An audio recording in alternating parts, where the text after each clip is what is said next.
Cette fois, les choses sérieuses commencent pour Invincible. Mark va devoir faire face coup sur coup à plusieurs catastrophes d'ampleur planétaire, à commencer par une invasion de la Terre par des versions alternatives de lui-même, appelé à la guerre par Angstrom Levy, revenu lui aussi de nulle part.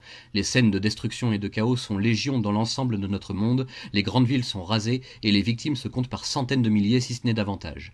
Tandis que les plus grands héros se rassemblent pour lutter contre cette horde d'invincibles, le vrai Mark retrouve la trace de son ennemi et lui fait passer un sale quart d'heure, c'est le moins que l'on puisse dire. Malheureusement, le vilain s'en tire une fois de plus. Cependant, il ne devrait pas revenir avant un bon moment, ayant ses propres obligations à remplir vis-à-vis du peuple l'ayant soigné la première fois. Cette guerre mondiale des Invincibles aura de nombreuses répercussions sur la population de la Terre et ses héros, certains s'étant sacrifiés pour la bonne cause.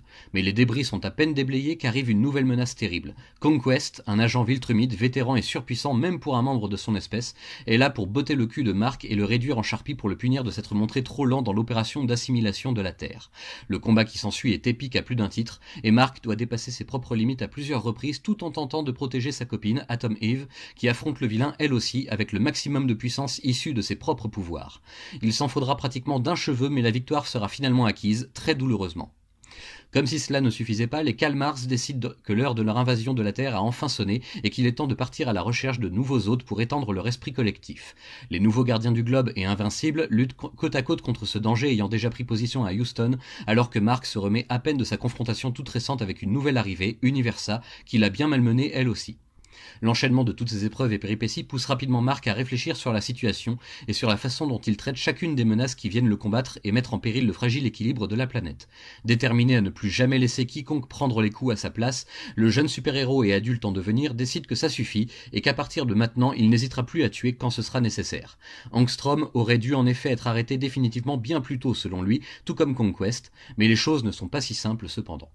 Ce que Mark ignore, c'est que Cecil a de nouveau agi dans son dos en lui cachant la survie de Conquest, qui de son côté finit immanquablement par s'échapper et regagner l'empire de Viltrum, où la nouvelle de sa défaite ne sera pas accueillie calmement. Mais Cecil est loin ce coup-ci d'être le seul à dissimuler quelque chose à notre héros tourmenté. Sa propre petite amie, Eve, aura besoin de rassembler toutes ses forces pour lui faire une annonce terrible si toutefois on lui en laisse le temps.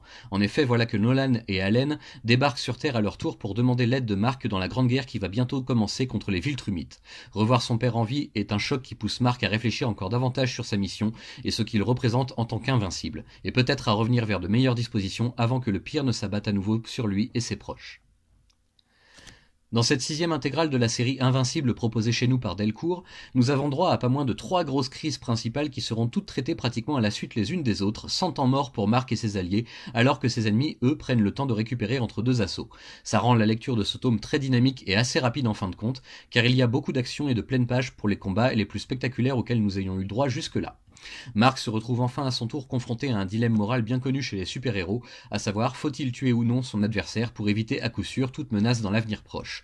On sent que le pauvre Invincible commence à en avoir vu plus que de raison et qu'il se trouve au bord du point de rupture à plusieurs reprises, commettant des erreurs qui reviendront certainement le hanter plus tard. Robert Kirkman adore en effet nous montrer les conséquences directes des choix de ses personnages, et rien n'est jamais vraiment laissé au hasard, croyez-le bien.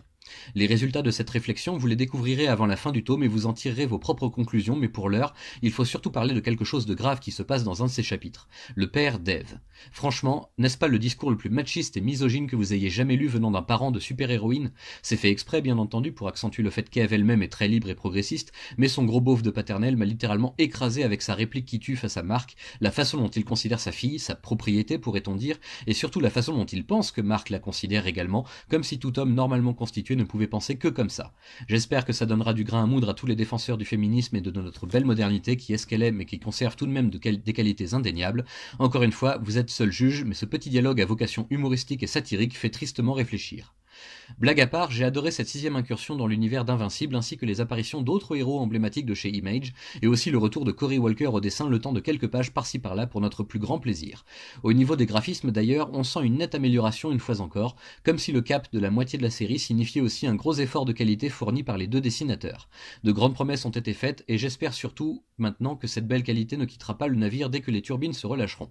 Réponse dans quelques semaines, la guerre de Viltrum sera sans doute l'occasion de découvrir de toutes nouvelles ressources et d'apprécier encore davantage le talent des différents artistes.